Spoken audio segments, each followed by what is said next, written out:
अर्पिता साहू जो सिविल जज बांदा की हैं और उनको लगातार सेक्सुअल हैरेसमेंट के लिए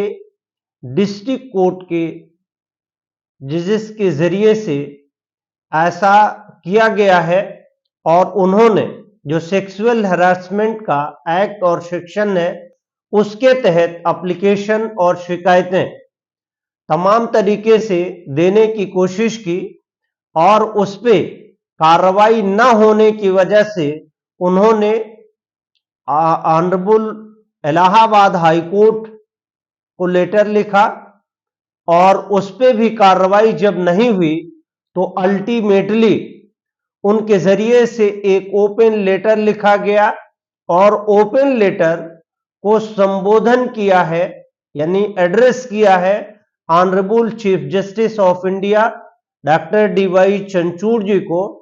और उनसे कहा है कि या तो हमारे ग्रीवांसेस को रेड्रेस कर लीजिए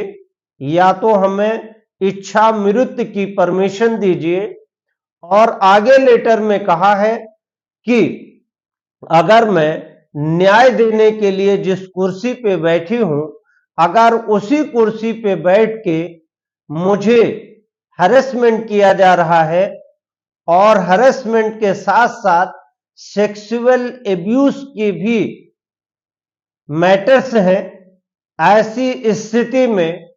मैं उस कुर्सी पे बैठकर कैसे लोगों के साथ न्याय कर पाऊंगी और जुडिशरी में क्या हो रहा है और कैसे हो रहा है जब एक मजिस्ट्रेट के सामने एक सिविल जज के साथ ऐसा हो रहा है और उसे न्याय के लिए पत्र लिखना पड़ा तो जाहिर सी बात है कुछ ना कुछ जुडिशरी में हो रहा है। उनके जरिए से ओपन पत्र लिखा गया है और ओपन पत्र के माध्यम से बहुत सीरियस एलिगेशंस लगाए गए हैं। हालांकि ये लेटर नॉलेज में आते हुए चीफ जस्टिस ऑफ इंडिया के जरिए से एक्शन लेते हुए एक ऑर्डर पास किया गया है और इलाहाबाद हाई कोर्ट के एक्टिंग चीफ जस्टिस से रिपोर्ट मांगी गई है। अब honourable acting chief justice Allahabad high court के जरिए से क्या रिपोर्ट दी जाती है और आगे क्या सुनवाई करके honourable chief justice of India इस पे एक्शन लेते हैं, ये तो एक अलग विषय है और आने वाला समय है। लेकिन जिस मुल्क में महिला को देवी का रूप दिया जाता है और महिलाएं पूजी जाती हैं, उस मुल्क में महिलाओं का क्या हाल है। इससे पहले अभी कर्नाटका हाईकोर्ट ने एक महिला को नंगा घुमाने पे और उसके साथ ओपनली सेक्सुअल एब्यूज के मामले को देखते हुए सो मोटो कॉग्निजेंस लेते हुए कहा था कि इस तरह के मैटर को मैं परमिट नहीं कर सकता हूं। और इसी तरह अगर देखा जाए तो मणिपुर में जो वायलेंस हो रहा था उसमें तमाम ऐसी महिलाओं के साथ रेप के साथ उनको अर्धनंगन घुमाने की बात की गई थी, जिसको इलेक्ट्रॉनिक और प्रिंट मीडिया ने भी पब्लिश किया था और रेज भी किए थे इस इश्यूज को। उसी इश्यूज को अगर देखा जाए तो ऑनरेबल चंद्रचूड़ जो सुप्रीम कोर्ट के चीफ जस्टिस हैं उनके जरिए से भी सो मोटो कॉग्निजेंस लेते हुए और कई अदर पीआईएल यानी पब्लिक इंटरेस्ट लिटिगेशंस की पिटिशंस पे सुनते हुए सेंट्रल गवर्नमेंट को कड़े आदेश और निर्देश दिए थे। सुप्रीम कोर्ट के इंटरफेरेंस के बाद मणिपुर के हालात सही हुए और इस तरीके से अगर देखें तो श्रीमती साहू अकेले नहीं है और इस तरह का एक्ट सेक्सुअल हरासमेंट का ऑफिशियल एक्ट बना था और उस एक्ट को अगर देखा जाए तो एक्ट बहुत अच्छा है, लेकिन उसका ऑपरेशन और इम्प्लीमेंटेशन उन्हीं के जरिए से किया जाना है और उन्हीं के जरिए किया जा रहा है। लगभग जो उस कमेटी में ऊपर के ऑफिसर्स होते हैं उन्हीं के जरिए से किया जाना होता है। तो अल्टीमेटली इंक्वायरी कंडक्ट करने वाली टीम अलग होनी चाहिए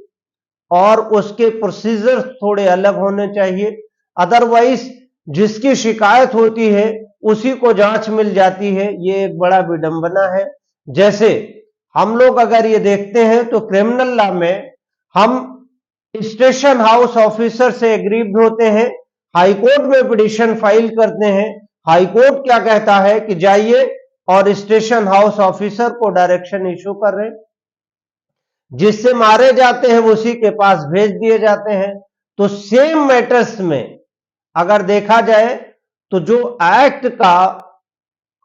यूज और पर्पस है वो फोरफिटेड हो जाता है। तो इस तरीके से ओपन लेटर अगर सिविल जज महिला जो बांदा से लिखी हैं, एक सीरियस मैटर है और इस पे सरकार को भी आगे आकर के इस मैटर पे इंक्वायरी गठित करनी चाहिए, जांच करनी चाहिए, इस पे एफआईआर होनी चाहिए। सैंक्शन ऑफ प्रोसिक्यूशन की कार्रवाई तो एक अलग है, इस सीरियस मैटर पे विधिवत कार्रवाई और जांच होनी चाहिए ताकि जो न्याय प्रणाली है उस पे जनता का विश्वास बढ़ सके। और उम्मीद है कि honourable chief justice of India within time inquiry करा करके इस पे सीरियस एक्शन लेंगे और जो भी दोषी होगा उनके खिलाफ कार्रवाई करेंगे। ये एक निंदनीय घटना है जो जुडिशरी को एक बदनाम होने से बचाने के लिए उस पे विधिवत कार्रवाई हो ताकि भविष्य में ऐसी घटना दोबारा न दोहराई जा सके और कोई महिला अपने को इस तरह अपमानित न महसूस कर सके और इस तरह का ओपन लेटर न लिखा जाए ताकि देश और दुनिया में भारत बदनाम हो।